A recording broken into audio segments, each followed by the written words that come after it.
இது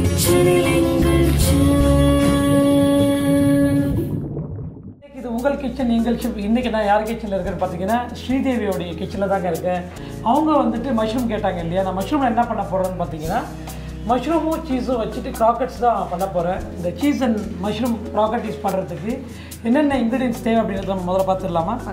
சீஸ் கண்டிப்பாக வேணும், மஷ்ரூம் கண்டிப்பாக வேணும், boiled potato, tomato, onion, green chilli, ginger, garlic, oats கொஞ்சம், எக்கு, கொத்தமல்லி தழை, சில்லி பவுடர், கறி பவுடர், சால்ட்டு, பொரிக்கிறதுக்கு எண்ணெய், இதுதான் அதுக்கு தேவையானது. ஃபஸ்ட்டு காயில் கட் பண்ணிக்கலாமா? ஓகே.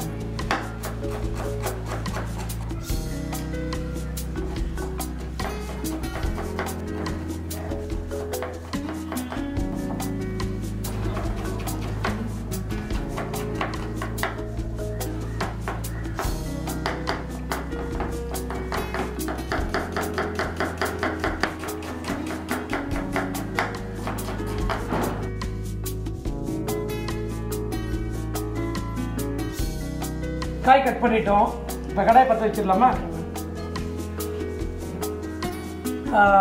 எண்ணெய் மசாலா வந்து நம்ம கொஞ்சம் டைட்டாக ரெடி பண்ணால் தான் அது நமக்கு வந்து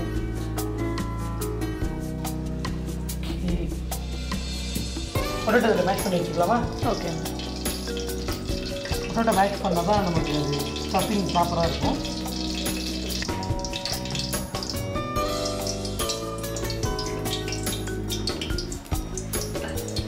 நீங்கள் பியூட்டிஷியன் வேறு பண்ணியிருக்கீங்க சொன்னீங்கல்ல? கோர்ஸ் பண்ணியிருக்கேன். உருளைக்கிழங்கு வச்சு உருளைக்கிழங்கு பச்சையாக அரைச்சி ஃபேஸில் போடலாம். ஃபேஸில் போட்டுக்கலாமா? போட்டுட்டு அது நல்லா ட்ரை ஆகிற வரைக்கும் விட்டுட்டு அதுக்கப்புறம் வாஷ் பண்ணலாம். இன்ஸ்டண்ட்டாக க்ளோ இருக்கும். கிடைக்குமா?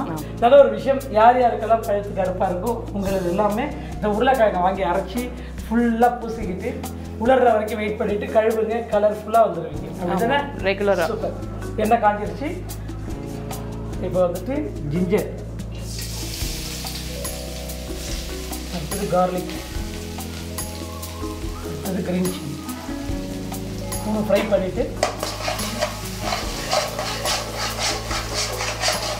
ஸோ இந்த மாதிரி கலர் நல்ல கலர் வந்த உடனே ஓகே ஆனியன்,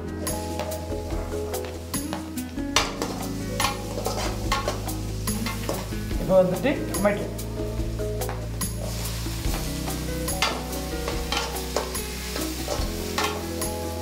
மஷ்ரூம். தக்காளி போட்ட உடனே மஷ்ரூமும் போட்டுருவீங்க? ஆமாம்.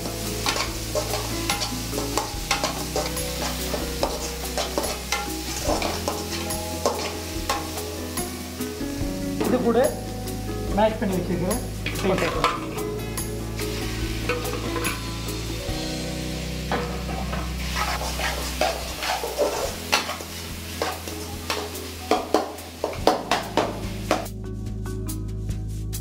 சரி, இப்போ இதில் வந்துட்டு டர்மரிக் பவுடர், கறி பவுடர், சால்ட் வந்துட்டு தேவையான அளவு,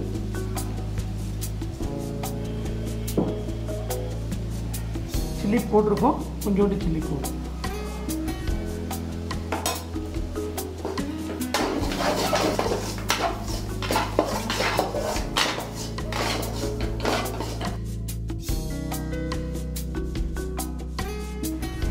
சரிம்மா. மசாலா ரெடி ஆயிடுச்சு. அது ஆறட்டும். இந்த பக்கம் இதில் மாற்றிடலாமா? ஓகே.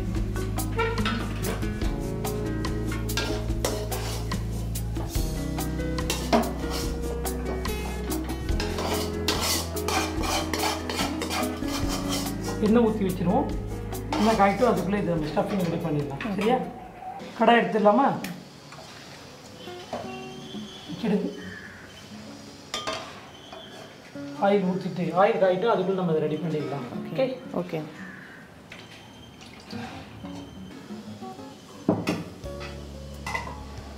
எண்ணெய் காய்ச்சிட்டு இருக்கட்டும். இது இப்போ ஆறி இருக்கும். கொத்தமல்லி மட்டும் கொஞ்சம் கட் பண்ணி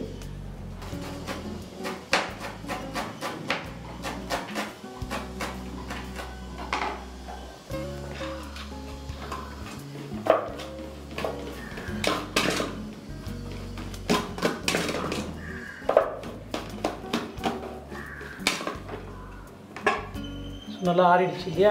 ஓகே. நம்ம என்ன பண்ண போகிறோம், இந்த கார்ன்ஃப்ளேக்ஸ் இல்லையா, கொஞ்சம் க்ரஷ் பண்ணி போட்டுக்கலாம்.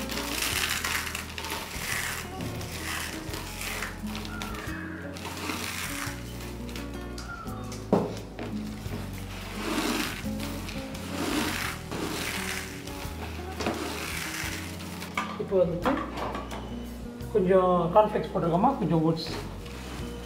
இது வந்துட்டு ஃபைனலாக நமக்கு தேவைப்படும். ஓகேவா? ஓகே. எக்கு வந்து பீட் பண்ணிக்கலாம்.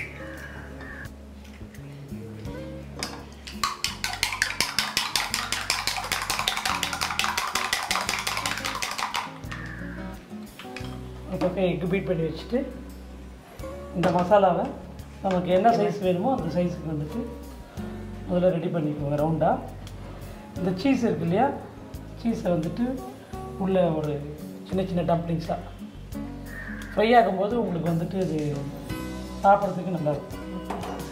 சின்ன டம்ப்ளிங்ஸ் உள்ளே வச்சு அதையும் நல்லா ரெடி பண்ணிவிட்டு எக்கில் டிப் பண்ணி க்ரம்ஸில் போட்டு பைண்டிங் பண்ணி எடுத்து வச்சுக்கோங்க. ஓகே, இது உங்களுக்கு என்ன ஷேப் வேணுனாலும் நீங்கள் எடுத்துக்கலாம். எக்கில் டிப் பண்ணிவிட்டு இந்த க்ரம்ஸில் அப்படியே போட்டு பிடிச்சிக்கணும்.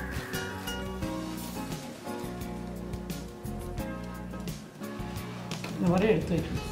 ஓகே. தனித்தனியாக ஒரு தட்டில் வந்து எடுத்து வச்சு ஒன்று இந்த மாதிரி நம்ம ரெடி பண்ணி வச்சுக்கிட்டு எண்ணெய் காஞ்சதுக்கப்புறம் போட்டு ஃப்ரை பண்ணி எடுத்துட்டா நல்லாயிருக்கும். ஓகேவா? எண்ணெய் காஞ்சிருச்சு. ஓகே, போட்டுடலாமா? போட்டுக்கலாம்.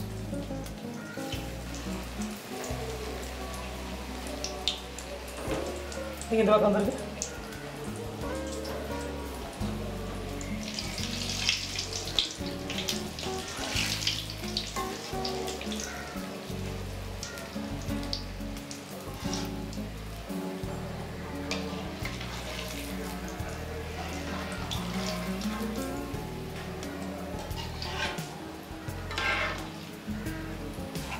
ஆல்ரெடி எல்லாமே உள்ள மசாலாலாம் குக் ஆனது தான், ரொம்ப நேரம் தேவைப்படாது. மேலே வந்துட்டு இந்த கிறிஸ்பினஸ் மட்டும் வந்து இந்த கலரில் வந்துருச்சுன்னா நம்ம எடுத்துடலாம். நார்மலாக இந்த நார்த் இந்தியன் ஷாப்லலாம் சமோசாக்கு ஒரு சாஸ் கொடுக்குறாங்கல்ல மேம், ஸ்வீட் சாஸ். சாஸு சாப்பிட்லாம், இல்லை சட்னி இருக்கு இல்லையா, மிட் சாஸ், மிட் சட்னி மாதிரி இருக்கு இல்லையா, க்ரீன் இந்த சட்னி. சட்னி கூட சாப்பிடும்போது நல்லாயிருக்கும். சாஸ் கொஞ்சம் ஸ்வீட்டாக இருக்கும் இல்லையா உங்களுக்கு. ஸோ இது வந்துட்டு கொஞ்சம் ஸ்பைஸியாக சாப்பிடணுன்னா அந்த மின்ட் சட்னி காம்பினேஷனில் சாப்பிட்டீங்கன்னா இன்னும் கூட ரொம்ப நல்லாயிருக்கும். ஸோ அதையும் எடுத்து போட்டுருங்க. நல்லா இன்னொரு தடவை எண்ணெய் நல்லா காய விட்டு போடணும். எண்ணெய் காயாமல் போட்டிங்கன்னா எல்லாம் கரைஞ்சிடும். ஓகே. ஸோ ப்ராப்பர் டெம்பரேச்சர் வந்ததுக்கப்புறம் நம்ம போட்டோம்னா கரெக்டாக இருக்கும். ஓகே, நீங்கள் ஆசைப்பட்டு கேட்ட வெஜிடபிள் கிராக்கர்ஸ் வந்து ரெடி ஆகிடுச்சு. அடிக்கலாமா? ஃப்ரை பண்ணுற டைம் ஷார்ட் இதுதான், ஒரு நிமிஷம் ப்ரிப்பரேஷன் தான். உங்களுக்கு ப்ராப்பராக அது ரெடி ஆகி வர்றதுக்கு தான் டைம் உங்களுக்கு வரும். நீங்கள் ஆசைப்பட்டு கேட்ட மஷ்ரூமில் வந்துட்டு டிஃப்ரெண்ட்டாக ஒரு ஸ்டார்டர் கேட்டிங்க இல்லையா. ஸோ சீஸ் அண்ட் மஷ்ரூம் கிராக்கெட்ஸ் உங்களுக்கு வந்துட்டு ரெடி பண்ணிட்டேன். சாப்பிட்டு பார்த்துட்டு எப்படி இருக்குன்னு சொல்லுங்கள். ரெண்டாம் முதல்ல புலந்து பாருங்கள், அந்த மஷ்ரூம் உள்ளே இருக்கிற சீஸ் எப்படி இருக்குன்னு பார்ப்போம். கரெக்டாக இருக்கா? எஸ். ஓகே, இப்போ தொட்டு சாப்பிட்டுக்க.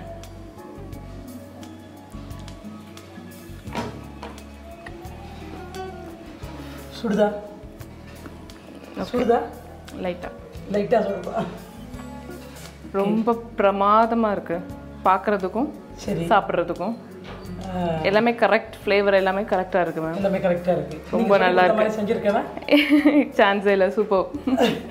Mushroom cheese கிராக்கெட்ஸ். தேவையான பொருட்கள்: சீஸ், காளான், வேக வைத்த உருளைக்கிழங்கு, தக்காளி, வெங்காயம், பச்சை மிளகாய், இஞ்சி, பூண்டு, ஓட்ஸ், முட்டை, கொத்தமல்லி, மிளகாய்த்தூள், கறித்தூள், உப்பு, எண்ணெய், கார்ன்ஃப்ளேக்ஸ்.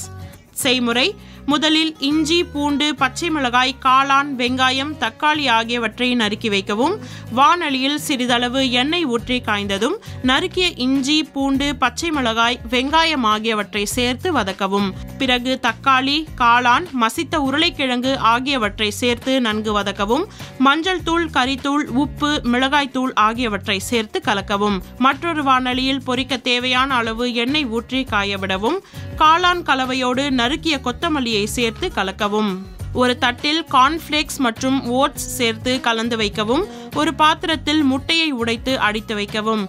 காளான் கலவையை சிறு உருண்டைகளாக பிடித்து அதில் சீஸ் வைத்து முட்டை மற்றும் ஓட்ஸ் கலவையோடு தோய்த்து எண்ணெயில் போட்டு பொரித்தெடுக்கவும். இப்பொழுது மஷ்ரூம் சீஸ் கிராக்கெட்ஸ் தயார். எங்கே கிளம்பிட்டீங்க? மஷ்ரூம் வாங்கத்தானே?